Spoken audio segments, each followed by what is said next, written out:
The emotional intelligence journey is more than just a feel-good program.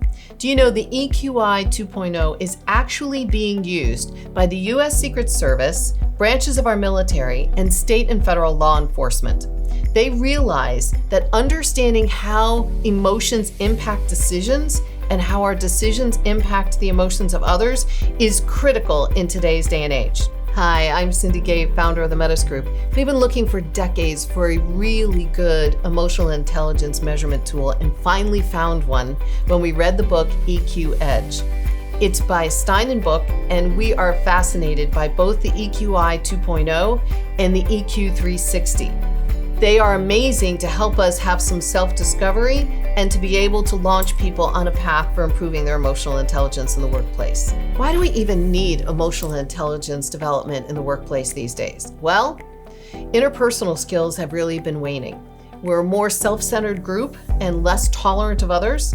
Young people are feeling ill-prepared for the collaboration that's required these days, and they blame most of this on so much of their education and their early work life that was done in isolation. Mere etiquette seems to have been just ignored as some of these young people were growing up.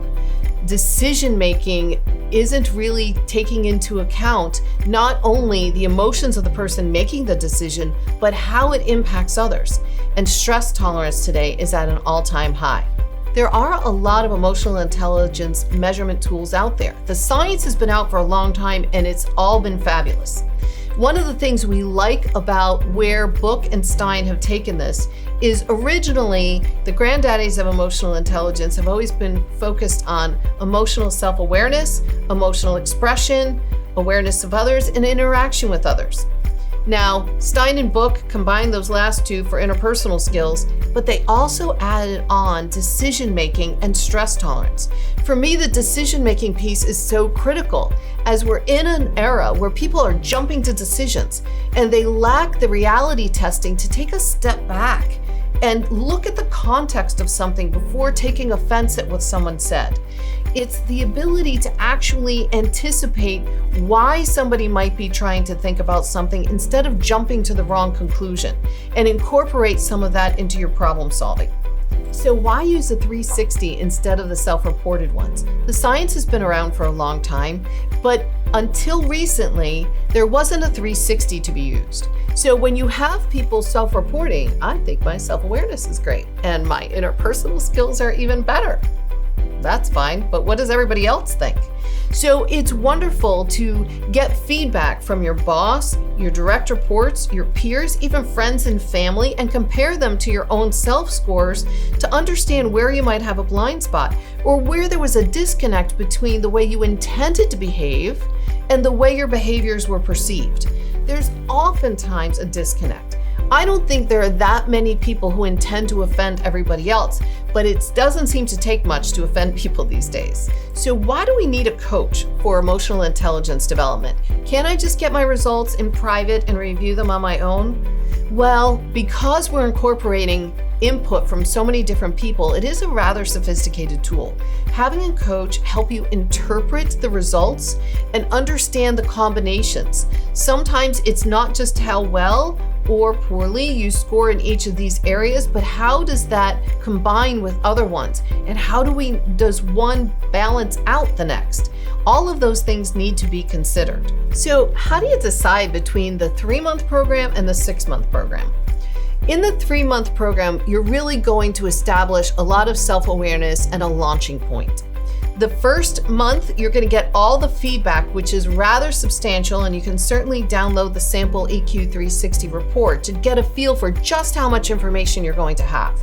It'll probably be a 2-hour session with your coach to download all of that information for you. Once you have a chance to absorb that, it's going to take the second month for you to process everything you heard and really zero in on a couple of things that keep haunting you, the things that you really want to follow up on with your coach. So in the second month, you are going to be talking about those things in particular that you want to revisit, understand better, or be able to address and change those perceptions.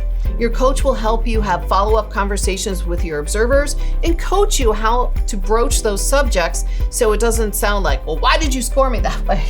But you can ask for examples of times that give you better context for how something was perceived.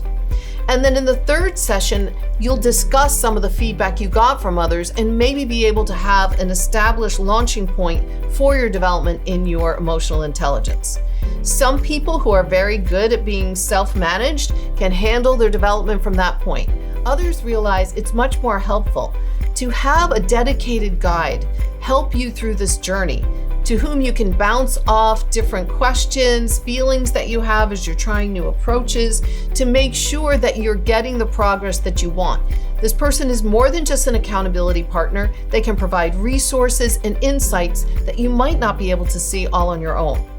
In the 6-month program, then, we'll build on the first 3 months. You can put a development plan in place, there can be resources and action steps that are set out, and you can feel like you're actually accomplishing something by checking off those action steps along the way.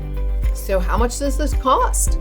Well, it can be anywhere from about $3,500 to about $8,000, depending on how many months of coaching you're going to intend to stay with it. And so the first part with the self-discovery doesn't change much, but as the coaching builds on itself, that obviously will add some variability. Who is this best for? Well, if it's somebody who's really passionate about being a good leader or a fabulous team member who wants to understand and grow themselves as they interact with others, this is wonderful. This is not for somebody who's on a PIP, a performance improvement plan. It's also not for somebody for whom you've given up and you say, you know, Cindy, if you can wave a magic wand and change something here, that you're their last shot. That's never going to cut it. You already know what to do about that person. This is really for the person who wants to learn and grow and is passionate about individual development, specifically as it relates to other people. How can I leverage the people around me? How can I be a better contributor myself? We'll find that this program is a true gift to understand where they can focus their efforts and how they can leverage the strengths they already have.